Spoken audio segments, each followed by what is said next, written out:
Hi hello welcome to NIN media. నేను మీ journalist విప్లవశ్రీ.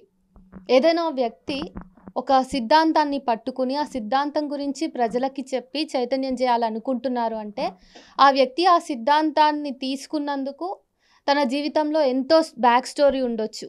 ఎట్లాగా ప్రభావితం అయ్యారో అది ఎవరికి తెలియకపోవచ్చు కూడా.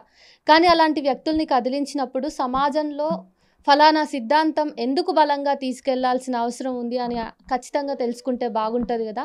నేను కాకినాడకి వచ్చాను.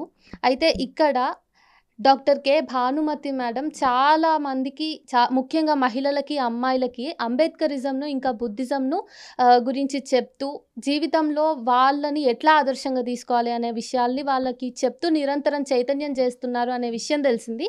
వెంటనే ఎందుకు అంటే డాక్టర్ వృత్తిరీత్యా డాక్టర్ అయినప్పుడు జీవితం చాలా అందంగా సాగుతున్నప్పుడు నినాదాలను తీసుకుని ఎవరైతే వాయిస్లెస్గా ఉన్నారో వాళ్ళ దగ్గరికి వెళ్ళి వాళ్ళ జీవితాల్లో మార్పు తేవడానికి ప్రయత్నించడం అన్నది సామాన్యమైన విషయం కాదు. కాబట్టి మేడంని అడిగి చాలా విషయాలే తెలుసుకోవాలి, అందులో కొన్నైనా మీకు చెప్పే ప్రయత్నం చేయాలని ఇట్లా వచ్చాను.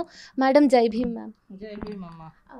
ముఖ్యంగా చెప్పండి, మీరు ఎంబీబీఎస్ చేసినప్పటి వరకు కూడా అంబేద్కర్ తెలియదు, బుద్ధుడు తెలియదు అని అన్నారు. అసలు మీ జీవితంలోకి వీళ్ళు ఎట్లా ఎంటర్ అయ్యారు? నేను నా చిన్నతనం అంతా కూడా మా నాన్నగారు ఇంజనీర్గా చేసేవారు. ఆయన ఎవ్రీ 3 ఇయర్స్కి ట్రాన్స్ఫర్స్ ఉండేవి. సో నేను ప్రతి వెళ్ళిన చోటల్లో కూడా మిషనరీ స్కూల్స్లో చదివాము. సో మిషనరీ స్కూల్స్లో చదివినప్పుడు అక్కడ ఉన్న యేసుక్రీస్తు ఇది కానీ అది పాటలు పాడడం అది వచ్చేది. కానీ నేను ఎక్కువగా దేన్ని కూడా ఫాలో అవ్వలా. మా ఫ్యామిలీ, మా మదరు, ఫాదర్ కూడాను బాగా హిందుత్వంలో ఉండేవారు. ఆ పూజలు కూడా నేను ఎప్పుడూ సీరియస్గా తీసుకోలేదు. సో ఎంబీబీఎస్కి కాకినాడలో ఆర్ఎంసీలో జాయిన్ అయిన తర్వాత మొదటిసారిగా నేను ఇక్కడ క్యాస్ట్ సిస్టమ్ని అనేదాన్ని నేను ఫేస్ చేశాను. సో ఈ ఈ క్యాస్ట్ ఇది ఎందుకు వచ్చింది అనే ప్రాసెస్లో ఇక్కడ ఉన్న మా కొలీగ్స్ కానీ మా సీనియర్స్ కానీ అంబేద్కర్ జయంతులు చేయడం మొదలుపెట్టారు, చేసేవారు. సో దానికి వెళ్ళిన తర్వాత నాకు అంబేద్కరిజం అంటే ఏంటి, అంబేద్కర్ని మనం ఎందుకు ఫాలో అవ్వాలి అనేది తెలిసింది. కాబట్టి అప్పటి నుంచి నేను ఎంబీబీఎస్లో జాయిన్ అయిన దగ్గర నుంచి అంబేద్కర్ని తెలుసుకున్నాను, ఆయన సిద్ధాంతాలని ఫాలో అవుతూ వచ్చాను. అంటే చరిత్రను వక్రీకరించి చూపిస్తున్న నేటి సమాజంలో నిజంగా యువత అంబేద్కర్ గురించి, బుద్ధుడి గురించి ఎందుకు తెలుసుకోవాలి అంటే మీరేం రియలైజ్ అయ్యారు, మీరు మాకేం చెప్తారు? అందరి అపోహ ఏంటి అంటే అంబేద్కర్ గారు ఓన్లీ ఎస్సీ పీపుల్కి రిజర్వేషన్స్ కల్పించారు, వారిని ఒక్కరినే వృద్ధిలోకి తీసుకురావాలి అని రిజర్వేషన్స్ కల్పించారు ఈ దేశంలో. రిజర్వేషన్స్ వల్ల కొన్ని జాతులు పైకి వస్తున్నాయి, కొంతమంది దానివల్ల నష్టపోతున్నారు అనే అపోహలో అందరూ ఉన్నారు. కానీ ఈ దేశంలో ఉన్న 85% మంది బహుజనులకి ఆయన రిజర్వేషన్స్ అంటే ఏదైతే అణగారిన వర్గాలు ఉన్నాయో వాళ్ళందరూ కూడా చదువుకుంటే, ఎడ్యుకేట్ అయితేనే ఈ దేశం అనేది బాగుపడుతుంది అని ఎన్నో వేల సంవత్సరాల నుంచి వెనకబడిపోయిన ప్రజలకి, బహుజనులకి 85% ప్రజలకి ఆయన రిజర్వేషన్స్ కల్పించారు అనే సంగతి చాలామందికి ఈ దేశంలో తెలియదు. దాని గురించి చెప్పాల్సిన అవసరం మనందరికీ, తెలిసిన వాళ్ళందరికీ కూడా ఉంది. సో అంబేద్కర్ ఏదైతే ఈ దేశానికి బుద్ధిజం వల్ల అంటే బుద్ధుడు చూపిన మార్గం వల్ల భారతదేశం అనేది ప్రగతి ఉంటుంది కాబట్టి దానిలోకి ఆయన తన జీవిత 1956లో ఆయన బుద్ధిజాన్ని అక్టోబర్ 14th తీసుకోవడం జరిగింది. సో ఆ విషయాలు తెలిసిన తర్వాత మేము బుద్ధిజం వైపు కూడా వెళ్ళాలి, ఆయన మనకి ఏదైతే చేశారో మన జీవితం ఇంత బాగా ఉండడానికి కారణమైన అంబేద్కర్ గారు ఏదైతే మనకి ఆశించారో, ఏదైతే మనకి చెప్పారో దాన్ని ఫాలో అవ్వాల్సిన బాధ్యత బాగుపడిన ప్రజలందరిది మీద ఉంది కాబట్టి మేము దాంట్లోకి నడుస్తూ మాతో పాటు తెలియని వాళ్ళని కూడా నడిపించాలనే ఉద్దేశంతో మేము అంబేద్కరిజాన్ని బుద్ధిజాన్ని స్ప్రెడ్ చేస్తున్నాము.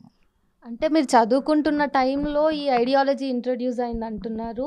చదువు అయిపోయింది. మీరు వెల్ సెటిల్డ్ ఇంకా మీ ప్రొఫెషన్‌లో. మరి ప్రొఫెషనల్‌గా ఇంత బిజీగా ఉండి, మీకంటూ ఒక లైఫ్ ఉన్నాక కూడా ఈ రోజుకి ఐడియాలజీని స్ప్రెడ్ చేయాలని మీరు ప్రయత్నం చేస్తున్నారు గదా! ఎందుకు ఇంత సీరియస్‌గా తీసుకున్నారు?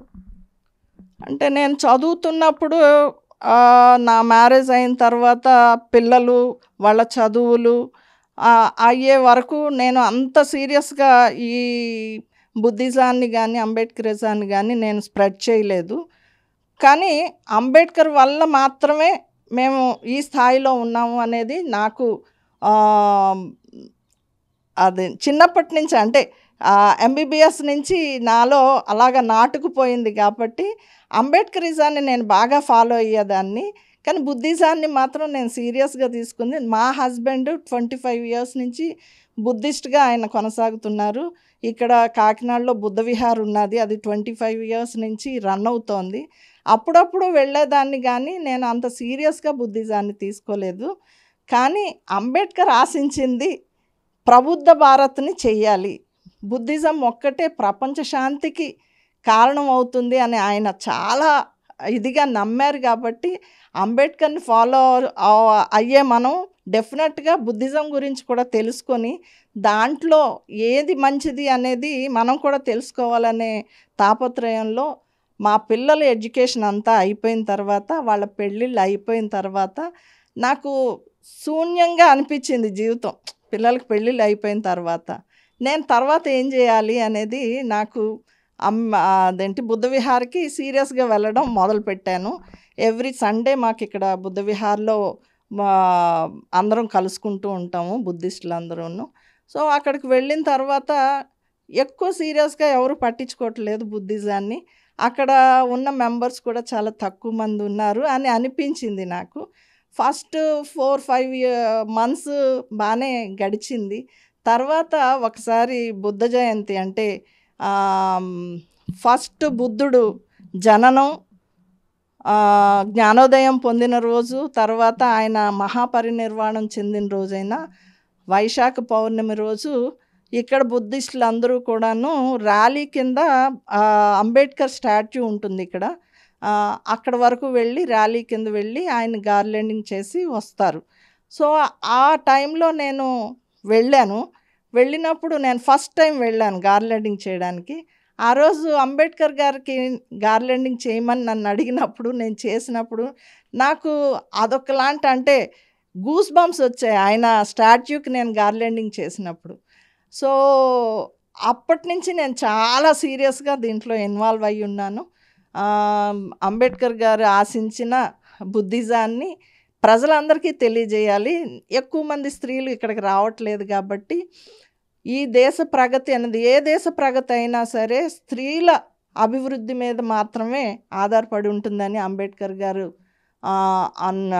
రాశారు కాబట్టి స్త్రీలను కూడా ఎక్కువ ఇన్వాల్వ్ చేయాలి అని నేను బాగా తిరిగి ఇక్కడున్న బుద్ధిస్ట్ ఫ్యామిలీలోని స్త్రీలని, హిందూలోని స్త్రీలని, క్రిస్టియానిటీలో ఉన్న స్త్రీలను కూడా మోటివేట్ చేయడం జరిగింది. సో, ఇప్పుడు మా బుద్ధ విహార్‌కి ఆల్మోస్ట్ 50% పీపుల్ మహిళలే ఉంటారు. ఇప్పుడు స్ట్రెంగ్త్ కూడా పెరిగింది. అప్పుడు ఒక 15, 20 మందే వచ్చేవారు. ఇప్పుడు ఆల్మోస్ట్ 70, 80 మంది బుద్ధ విహార్‌కి వస్తున్నారు. పౌర్ణమి రోజుల్లో అయితే 100, 120 మెంబర్స్ వస్తారు. దాంట్లో 50% పైగా స్త్రీలు ఉంటున్నారు. మీరు మొదటిసారిగా మహిళల దగ్గరికి లేదంటే విద్యార్థినుల దగ్గరికి వెళ్ళి ఈ ఐడియాలజీని ఇంట్రడ్యూస్ చేసిన, లేకపోతే ఈ ఇద్దరు వ్యక్తుల గురించి మాట్లాడినప్పుడు వాళ్ళ వైపు నుంచి మీకు ఫస్ట్ ఎట్లాంటి రెస్పాన్స్ వచ్చేది? అంటే మేబీ నేను డాక్టర్‌ని అవ్వడం వల్ల, మా హస్బెండ్ కూడా వెల్ నోన్ డాక్టర్ అవ్వడం వల్ల ఇక్కడున్న స్త్రీలకి నా మీద కొద్దిగా అభిమానం ఉండింది. సో, అలాగా ఫస్ట్ వాళ్ళు ఒక్కసారి వద్దాంలే అన్నట్టు వచ్చారు.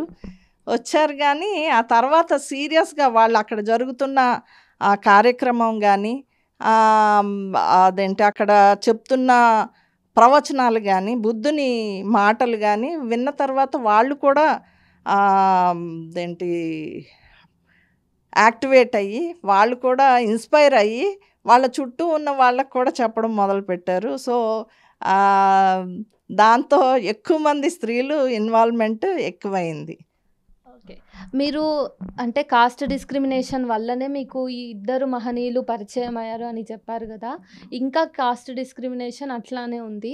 ఈ రోజుల్లో మనం ఏం చేస్తే కొంతలో కొంత అయినా మన పరిస్థితులు బెటర్ అవుతాయంటారు? ఎడ్యుకేట్ చేయాలి ప్రజల్ని. ఎడ్యుకేషన్ అనేది విలేజెస్లో ఇప్పుడు కాస్ట్ డిస్క్రిమినేషన్ అనేది విలేజెస్లో ఎక్కువగా ఉంది. వాళ్ళు ఎందుకు డిస్క్రిమినేషన్కి గురవుతున్నారు అంటే ఒకటి ఆర్థికంగా వెనకబడి ఉన్నారు, ఎడ్యుకేషనల్ వైజ్ కూడా వెనకబడి ఉన్నారు. సో వాళ్ళని ఎడ్యుకేట్ చేయాలి మనం డెఫినెట్గా.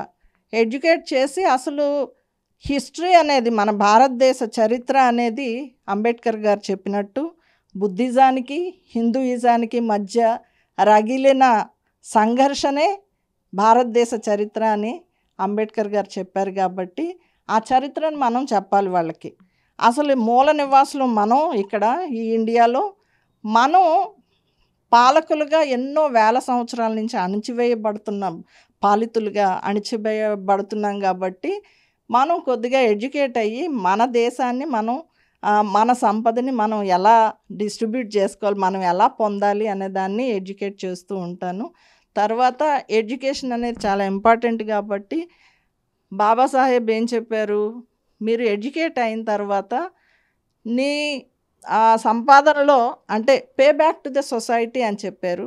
అది చాలామంది మర్చిపోయాం. మనం మర్చిపోవడం వల్ల మనం మన విలేజెస్ని పట్టించుకోకుండా, అక్కడ ఉన్న వాళ్ళని పట్టించుకోకుండా, వాళ్ళ ఎడ్యుకేషన్ పట్టించుకోకుండా ఉండడం వల్ల మన వల్ల మాత్రమే ఇప్పుడు మన మీద దాడులు జరుగుతున్నాయి. కాబట్టి వాళ్ళని ఫస్ట్ ఎడ్యుకేట్ చేయాలని వాళ్ళని మా విలేజెస్కి నేను వెళ్తున్నాను. ఎవ్రీ వీక్ వెళ్ళి అక్కడ ఉన్న పిల్లలు చదువు గురించి ఇంపార్టెన్స్ గురించి చెప్తాను. తర్వాత అంబేద్కర్ గారి గురించి చెప్తాను.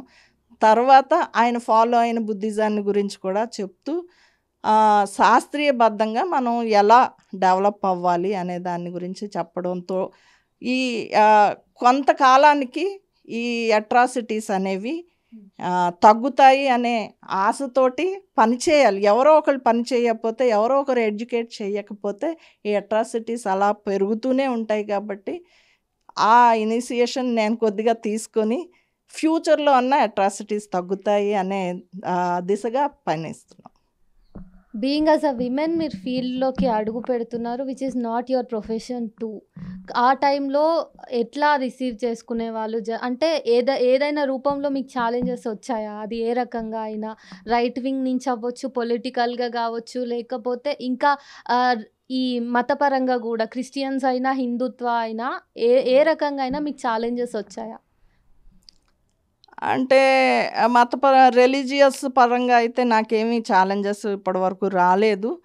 కాకపోతే నేను బీయింగ్ ఏ ఉమెన్ సమాజంలోకి వెళ్ళినప్పుడు కొంతమంది కొంత రకంగా అనుకుంటారు, ఎందుకు ఈవిడ ఇప్పుడు వరకు ఇంట్లోనే ఉండి అంటే ప్రొఫెషన్లోనే ఉండి సడన్గా ఎందుకు వచ్చింది, అంటే ఏదో ఆశించి వచ్చింది అనే ఫీలింగ్స్ కొంతమందిలో ఉంటాయి.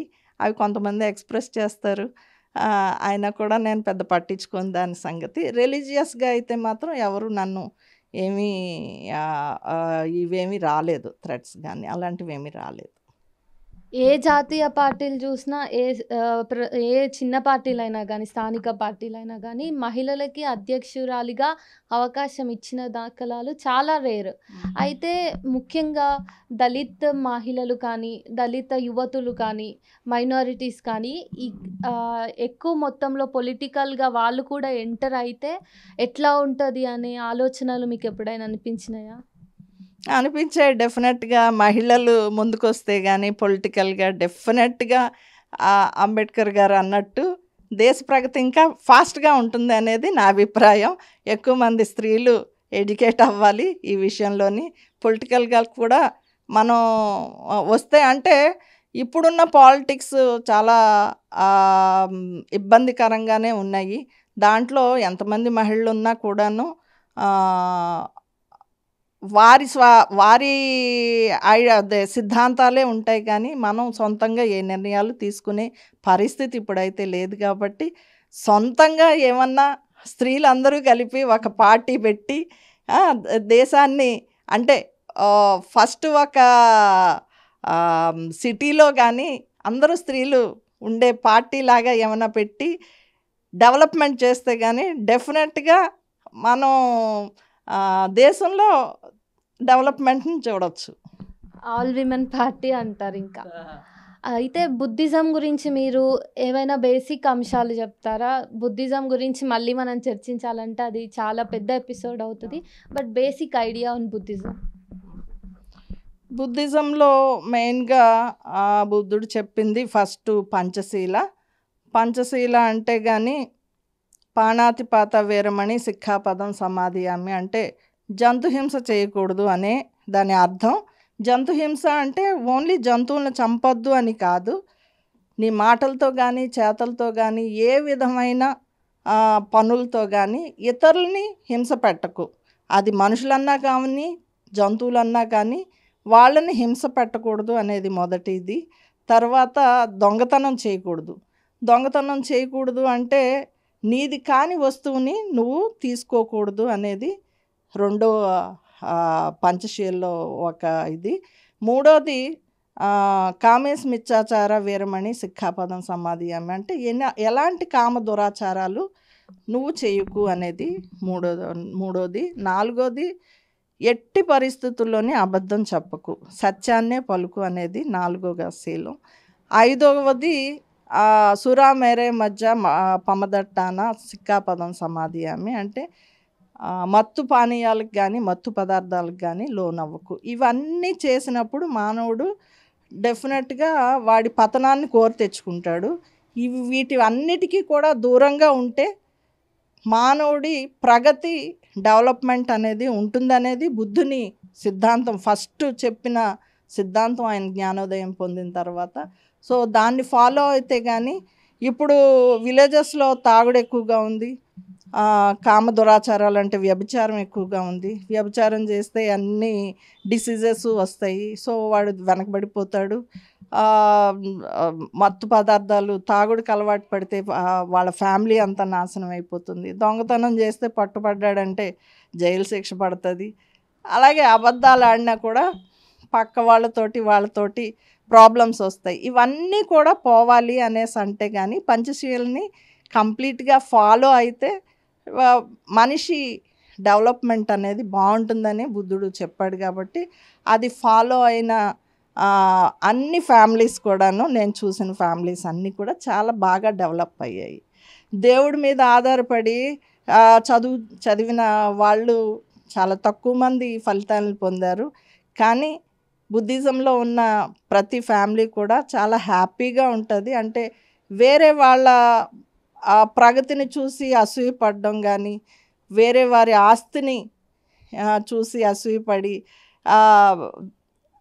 దుఃఖాన్ని తెచ్చుకునే బదులు పంచశీలను పాటిస్తే కానీ మంచి ప్రగతి వస్తుంది అనేది బుద్ధిజంలో ఉంది. బుద్ధుడు పంచశీలతో పాటు చతురారి సత్యాలు అనేది చెప్పారు. అంటే ఈ ప్రపంచంలో దుఃఖం అనేది ఉంది, ఆ దుఃఖానికి కారణం ఉంది, కారణం తెలుసుకున్న తర్వాత దానికి నివారణ ఉంది, నివారణ మార్గం కూడా ఉంది అన్నారు. అంటే మనిషి స్వార్థపరుడుగా ఉంటే అన్నీ కావాలి అనే దురాశతోటి చాలా నాకు లేదు వాడికి ఉంది అనే దుఃఖంతో ఉంటాడు. తర్వాత డబ్బు సంపాదించడానికి ఎక్కువ నాకే అన్నీ కావాలి అని సంపాదనలో పడిపోయాడంటే అది కూడా దుఃఖమే. సంపాదించింది దాచుకోవడం కూడా దుఃఖమే. సో ఇన్ని దుఃఖాలు ప్రపంచంలో ఉన్నాయి కాబట్టి కారణం అనేది దురాశ. మనిషికున్న అత్యాశ కానీ దురాశ కానీ దానికి దుఃఖానికి కారణం. ఆ కారణాన్ని వదిలిపెట్టాలి అనేసి అంటే నివారణ మార్గం అనేది ఆర్య అష్టాంగ మార్గం అని బుద్ధుడు చెప్పారు. ఆర్య అష్టాంగ మార్గం అంటే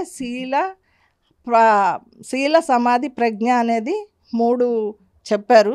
దాన్ని విడదీస్తే కానీ శీలలో సమ్యక్ దృష్టి,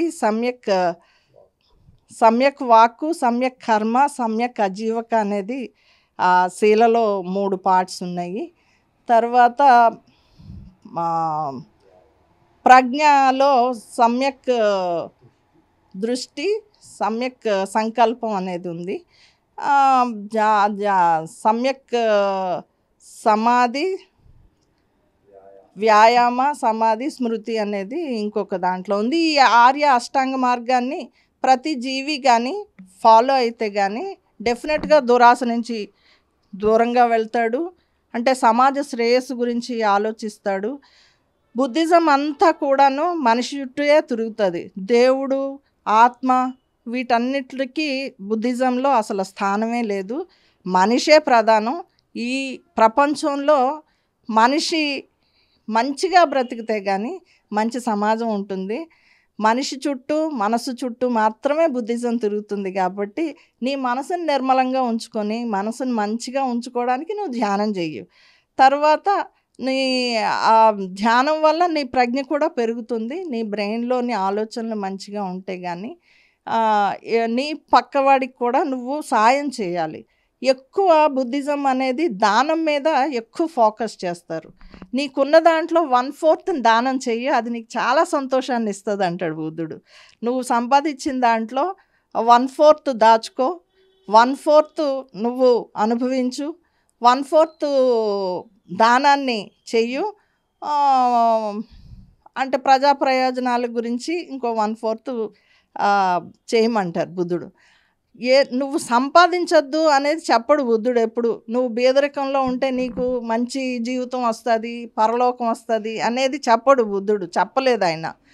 నువ్వు కష్టపడి పని చేయు, ఎవరిది ఆశించకు అని చెప్పారు. ఆ కష్టపడిన దాంట్లో నువ్వు కొద్దిగా దానాన్ని ఇస్తే కానీ మిగతా వాళ్ళు కూడా నీకు ఫ్రెండ్లీగా ఉంటారు అనేది. అంటే మనిషికి మధ్య ఉండే సంబంధాన్ని మంచిగా మెరుగుపరిచే విధంగా బుద్ధిజం ఉంటుంది. కాబట్టి కోట్లాట్లు అవన్నీ కూడా తగ్గుతాయి. మనిషి మంచి వ్యక్తిత్వం కానీ కలిగి ఉంటే, మంచి శీలాన్ని కలిగి ఉంటే, క్యారెక్టర్ని కలిగి ఉంటే కానీ ఆ మంచి వ్యక్తి మంచి సమాజాన్ని సృష్టిస్తాడు అనేది బుద్ధుడు నమ్మిన సిద్ధాంతం. కాబట్టి బుద్ధిజంలో ఆర్య అష్టాంగ మార్గానికి చాలా చాలా ఇంపార్టెన్స్ ఉంది. తర్వాత దశపారమితులు అనేది కూడా బుద్ధుడు చెప్పిన సిద్ధాంతం ఉన్నది. ఆ దశపారమితుల్లోని 10 పారమితులు ఉంటాయి. దానం, శీలం, ప్రజ్ఞ, నిష్కామ అని, వీర్యాని, శాంతి, ఇవన్నీ కూడా మనిషి ఎలా జీవించాలి, ఎలా ఉంటే నీకు మంచి జీవితం వస్తుంది అనేది బుద్ధుడు చెప్పాడు. ప్రతి వ్యక్తి కూడా కష్టపడి సంపాదించండి, దానివల్లే మీరు బాగుపడతారు అనేసి చెప్పారు.